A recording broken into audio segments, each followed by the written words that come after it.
Fala pessoal do YouTube, satisfação estar falando com vocês novamente. Deixa eu te perguntar, você já viu uma joia sobre duas rodas?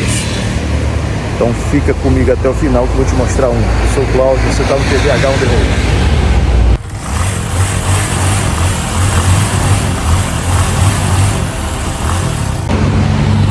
E aí meu prezado e minha prezada, muito bom estar falando com você aqui pelo YouTube. Tá vendo a Alcione ali ao fundo, a gatinha? Eu tô na Honda Master Motos aqui em Porto Velho e eu quero dividir contigo a satisfação, a alegria de ver uma joia que eu encontrei transitando sobre duas rodas aqui em Porto Velho. Eu tô me referindo à Cebezuda, uma CB 400 de mais de 30 anos, original, placa preta. Eu quero que você olhe em detalhes. É de um amigo meu, Prado Race 166, e eu quero que você confira agora e deixe o teu comentário.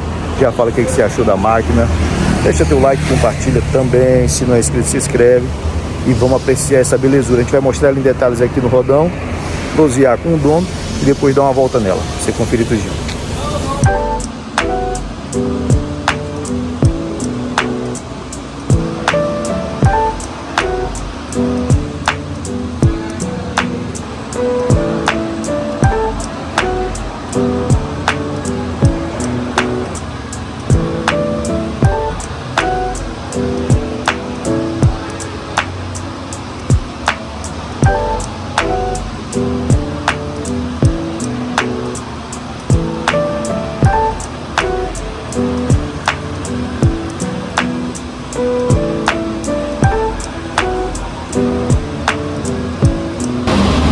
Pessoal, mais uma vez, ser muito bem recebido na Honda aqui em Porto Velho, na Master Motos. E olha só quem está me atendendo, eu tô com moral em PVH On The Road, tá luxo.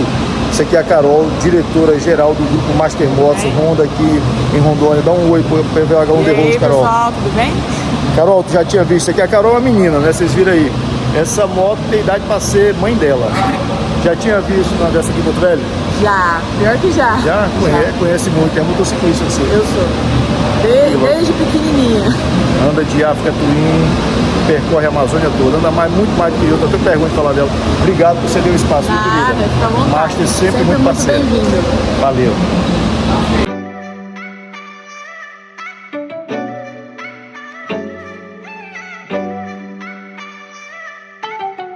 Então, meus caros, eu já te apresentei meu amigo Prado, dono dessa belezura aí.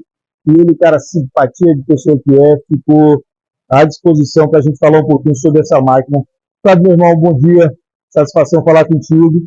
Você sabe que agora tem milhares de pessoas no Brasil te invejando, mas aquela inveja boa, aquela inveja salutar, que te parabeniza e gostaria de ter a mesma coisa e fazer a realização do mesmo sonho que você fez.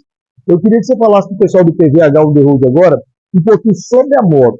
Como é que é a CBzona 400 segunda da Honda? Fala para nós. Ó, bom dia, Claudião. Né? Acho que eu bati palma muito perto aqui. Vamos ver no áudio como é que vai sair. Bom, é sempre uma satisfação estar com você. Né? Assumo minha culpa aqui, que eu já estava devendo há muito tempo, né, um vídeo com ele. Né? Mas vamos falar da CB, que é o assunto do vídeo aqui. Essa moto aqui, Cláudio, ela foi a primeira moto grande da Honda no Brasil. Né? A Honda aqui fabricava apenas motos de baixa cilindrada, né? Mas, salvo engano, em 1980 ela lançou a CB400 e, obviamente, foi um sucesso, né? A Honda sempre vendeu muito bem no Brasil. Então a receita aqui era um motor grande, realmente é um motor grande para a época, né? Motor bastante torcudo, né? E uma motocicleta que conseguisse proporcionar diversão e conforto também. Né?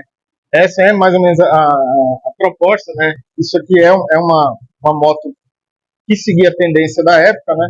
Se a gente for pegar ali final dos anos 70 e início dos anos 80, era mais ou menos esse o shape que toda moto tinha. Né? Mas eu confesso para você, minha primeira Honda é essa aqui. Né? Quem me conhece sabe da minha predileção por Suzuki, mas fiquei apaixonado pela moto. Realmente é uma moto muito gostosa, é uma moto que o motor enche fácil, né?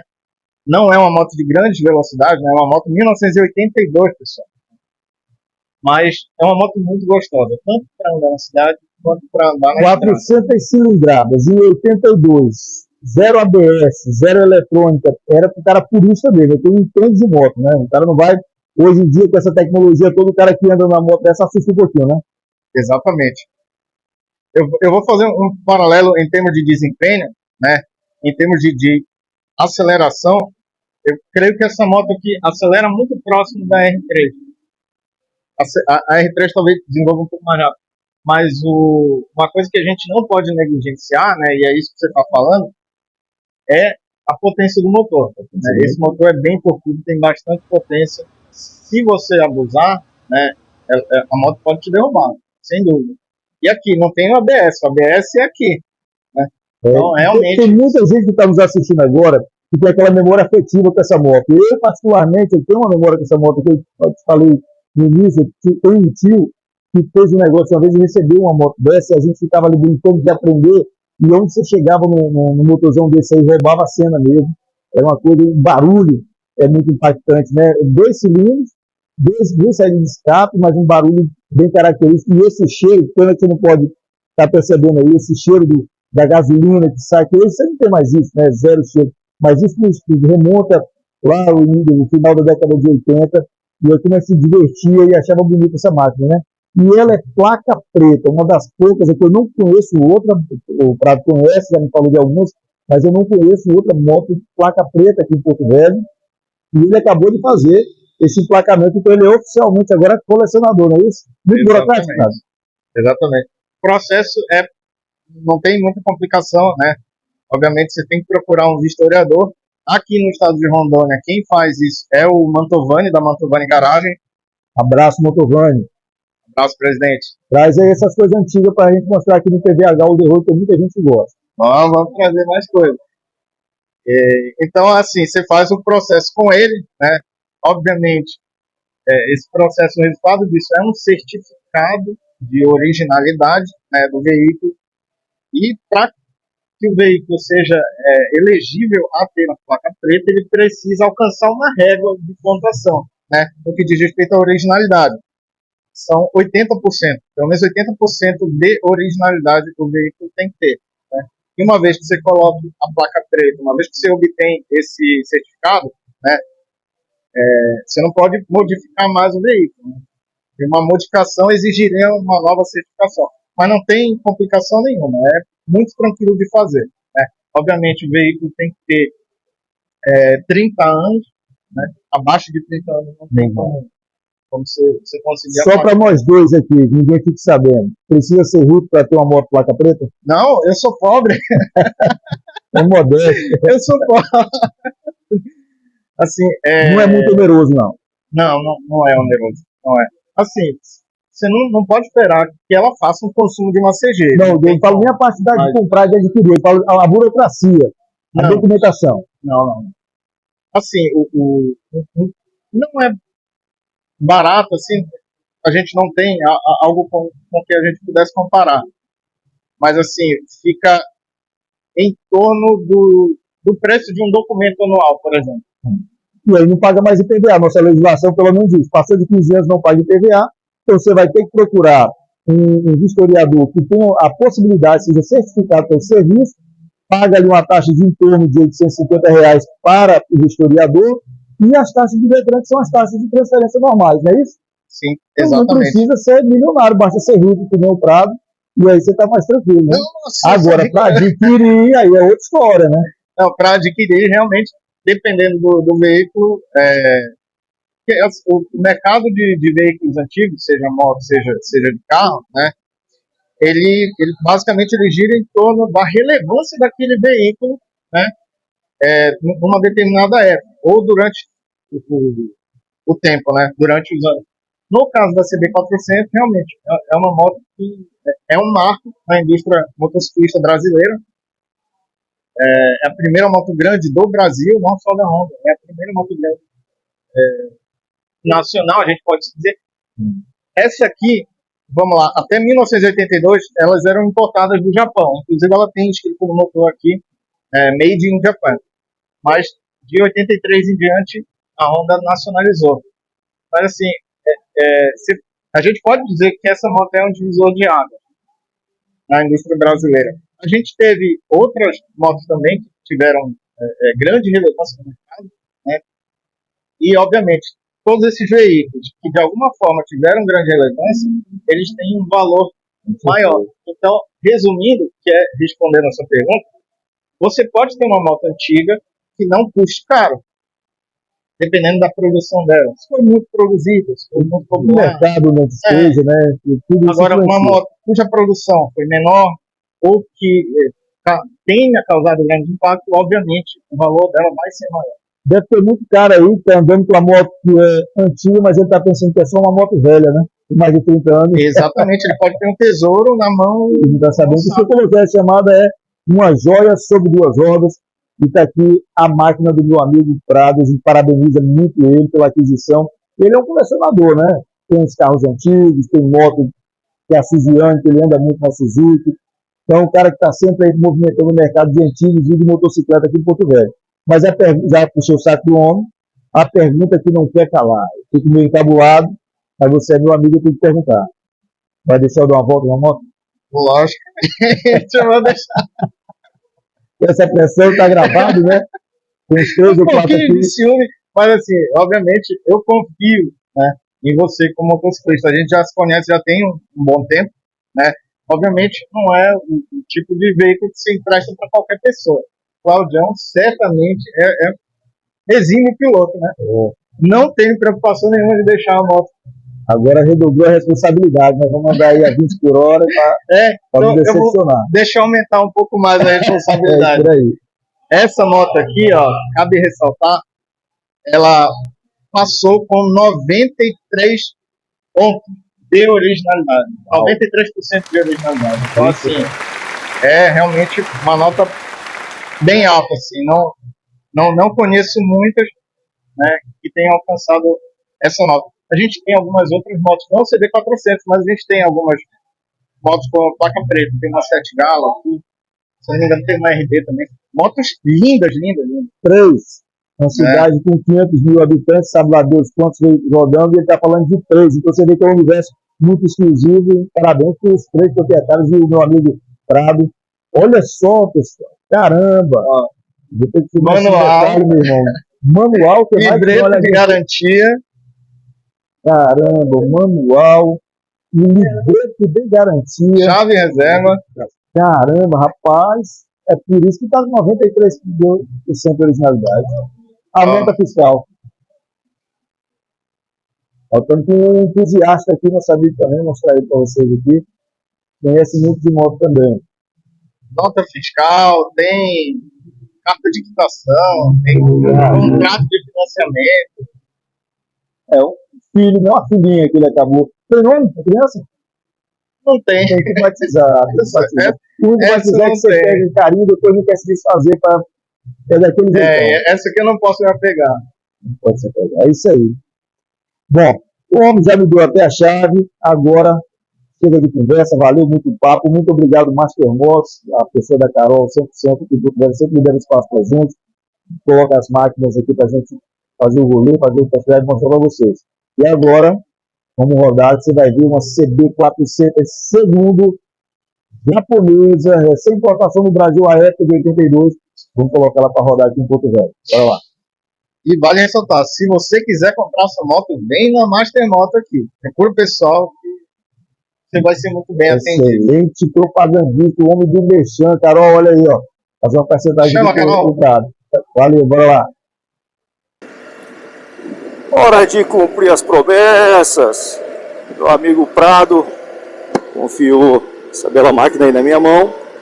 A gente veio lá da Master, estamos aqui no espaço alternativo, então é um lugar mais tranquilo para a gente poder colocar um pouquinho a mais de velocidade nesse motorzão de 400 centímetros cúbicos de pura diversão. A CB Zona 1982 do Prado, placa preta. E anda muito, e onde a gente chega, você vê que rouba a cena, tá? O pessoal quebra o pescoço mesmo para olhar. Ó, repara aí, ó. Seu Zé do ônibus. Para eu pedir pro Prado dar uma esticadinha aqui, eu acho que nem precisa, ele já entende os proceder. A gente vê quanto é que ela imprime a carreirinha dela aí, ó. Bradão, dá uma esticadinha aí. Que barulho, hein?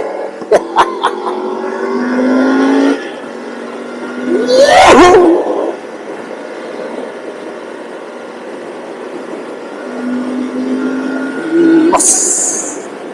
Anda demais, anda muito. Tem que ter habilidade, hein? Zero eletrônico, você sabe. 82, 32 aninhos. É uma jovem senhora. Não tem ABS, só tem... Rapaz! Pra que essas ignorâncias, meu garoto? Ainda tem um pouco de café no bule dela, né? É, tem muito, anda muito, barulhão. E o pessoal quebra o pescoço mesmo pra olhar, hein? Depois eu vou te falar a semelhança entre esses dois motores. Aí, Uma grande semelhança. ainda conhece a parte técnica. Aí, falou da semelhança entre um e outro aqui. É um estudioso do tema, meu amigo Prado. Agora chegou minha vez de brincar com a menina. Eu vou arrumar um lugar para encostar aqui e dar aquela esticadinha light também. Um lugar bacaninha aqui, instagramável. Nosso portal ali do Forte Príncipe da Beira. Vou parar aqui. Cadê o portal do Forte Príncipe? Ah, tá ali. E a locomotiva. O pessoal daqui já sabe desse belo local. E você que é de fora, seja bem-vindo a PVH City, ao PVH on the road. Sempre satisfação mostrar Porto Velho para você, daqui ou de fora. E agora mostrar em baita estilo, andando de moto placa preta. Segura aí que eu vou mostrar em detalhe. Tá aí a bela Cebezuda 400 1982, uma coroa inteirona da bundona. Fazer aquela volta aqui, depois a gente vai para uma área mais distante, porque o aeroporto aqui tem aquele problema com drone, autoriza, não autoriza. E aí a gente vai para um lugar mais bonitinho aqui na ponte do Rio Madeira para subir o Heré e fazer aquela volta instagramável com ela lá. Primeiras impressões, conforto, banco bem confortável. Original o banco? 65 mil quilômetros originais. Não? 6 mil. Ah, burro, 6.500, 65 nada, 6.500. Deixa eu ver aqui, já estava no neutro? Tá no neutro. O push do start é aqui. Olha o barulhão. Escuta. Caralho, velho, você tá doido. Que susto, meu irmão, não assusta não, porra. O cara deu um peraí. Vamos filmar a saída aqui agora para o Instagram. Uau, que máquina, hein? Espera essa, né? Me habituei com os comandos.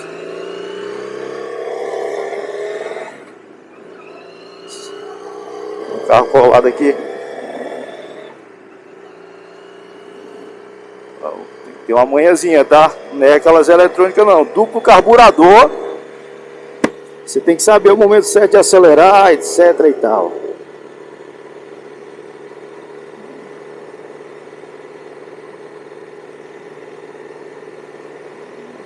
E aí, como é que troca a marcha aqui? Reduzir. Redução. Será que ele fechou o carburador? Eu não tô sabendo que ele tava correndo pra caralho, eu não tô. Que onda é essa?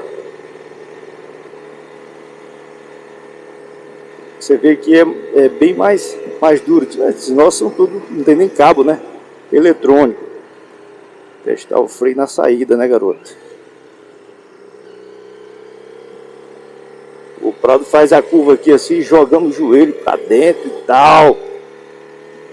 Estilo competição.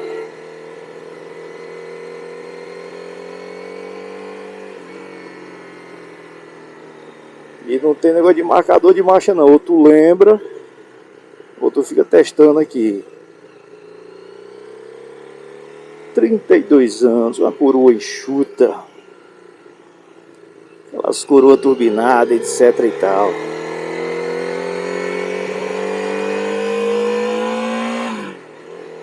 Ah, tem que trocar a marcha lá em cima, depois dos 7.000.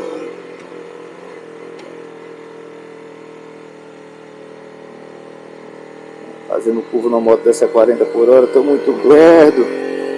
Vamos lá, vamos dar esticadinha.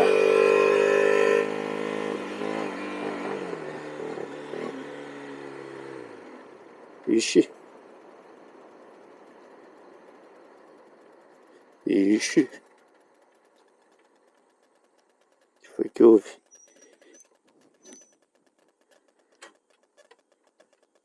Essa é aquela parte que a gente deve ficar com medo?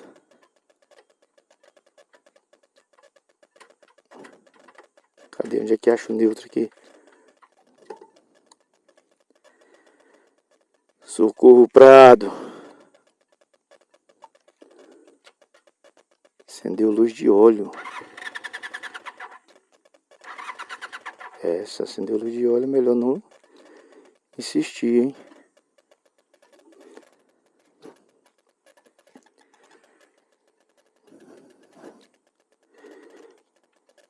E agora?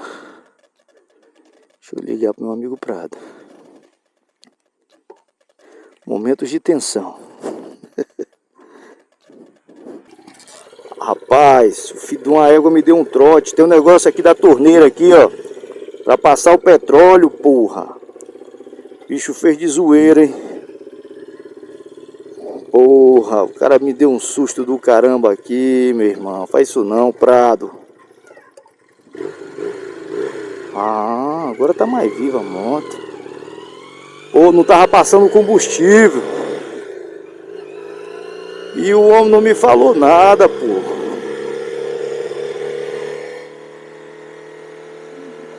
Negócio do carburador. Olha aí, ó, o pessoal que começou a andar de moto mais tardiamente como eu, ainda dá essas cabaçadas, né, mano? Porra. Mas voltamos ao que interessa, o ronco dessa moto. Lembra muito, o Prato tava me explicando, lembra muito o quatro tempo, por conta do, olha aí, olha ele aí. Lembra muito o quatro tempos, por conta do giro, 360 graus, que ela faz os dois cilindros ao mesmo tempo. Aí faz essa zoeira aí. Muito divertido, cara. Purismo, nostalgia. Isso aqui na década de 80 só tinha uma máquina dessa aqui quem tinha pedra, porque no Brasil não se fabricava as grandes motos, né? Aí tinha que buscar fora. Na época das carroças, você deve ter estudado isso aí, história. Nossa indústria automobilística. Então o presidente falou que ele só tinha carroça, tinha mesmo. Cara, que medo, porra. O cara não me falou que tinha que ligar a torneirinha. Mas o importante é o ronco, escuta. Esse aqui é turcudo, aquela força toda. E o cheiro, o aroma. Um pouquinho de gasolina, aquele cheiro de Fusca das antigas, que você entrava, saía bêbado dentro do Fusca. Então, aquele cheirinho lá que eu tô te falando. Não é aquele cheiro bruto da gasolina bruta, né?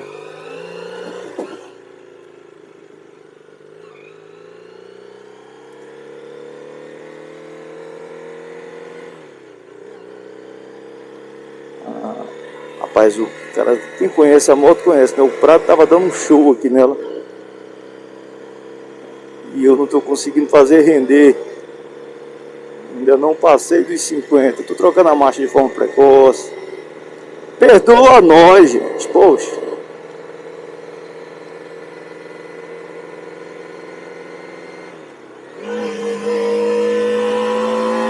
Ah, 8.000.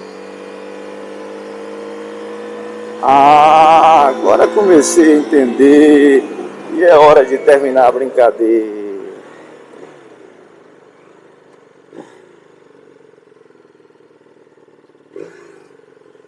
Cara, experiência sem igual. Eu falei lá, um menino ainda, 10, 12 anos. Um tio meu fez um negócio numa moto, aquela era cinza. E aí eu andando com meus primos, aquela voltinha assim na quadra e tal. E aí os mais velhos chegavam nesse motorzão, roubavam a cena. Provada demais, que meu amigo Prado gentilmente entregar essa joia aqui nas nossas mãos pra gente fazer essa gravação pra você que agora nos assiste. Desligar a chave aqui Pô, Prado, foi trote, né, carai? Depois que você pega a mão, você vê que ela é muito boa. Se não um trote desse negócio, eu falei, pronto, tem que ligar o negócio da gasolina, pessoal. Aqui, ó, passa a gasolina aqui, aí você fecha a gasolina aqui. Ali é a reserva. E ele não me falou, aí eu, ué. Não, eu achei que não esperava que a gasolina fosse acabar. Tá vivendo e aprendendo. No início da semana, né? Então tá bom, já é sábado, né? Agora vamos achar ali o lugar, merece filmagem do Heré. Vamos pro lugar bonito ali, com fumaça e tudo. Tô aqui na 319, você já conhece.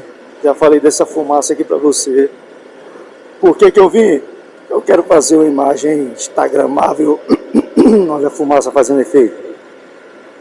Aqui da CB400 do meu amigo Prado, subindo o Heré, no momento em que se cruza o Rio Madeira.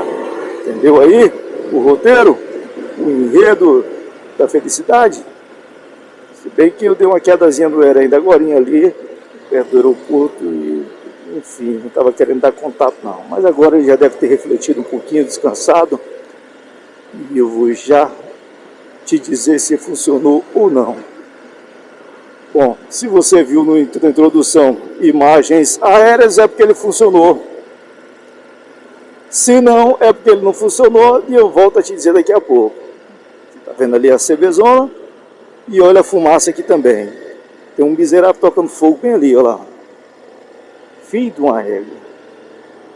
Tá absurdo. Tem uma chuvazinha pontual aqui, ó. Setembro, a gente era pra estar se acabando em água, tá? A Amazônia, meados de setembro, final de setembro. E nada de chuva até agora. Eu já saí da parte da preocupação, já entrei na parte do medo. E se não chover até outubro, nós vamos entrar na parte do pânico. Socorro, Deus nos acuda aí. É fazer a boroca e se embora. E esperar o apocalipse. Mas Deus é maior, não vai precisar disso não. Então bora ali, testar, ver se o Heré funciona. Bora. Pessoal, fecha o vídeo me despedindo de você, falando da tristeza. Não gosto de falar da tristeza não, mas acidentei o Heré. Ele até tinha funcionado, mas aí eu vacilei e colidi com o caminhão. Mas agradeço pro irmão Prado estar aqui, por ter dividido essa alegria dele conosco. Valeu, até a próxima. TVH on the road, e eu agradeço a sua amizade. Valeu, meu irmão. Até a próxima, tchau, galera.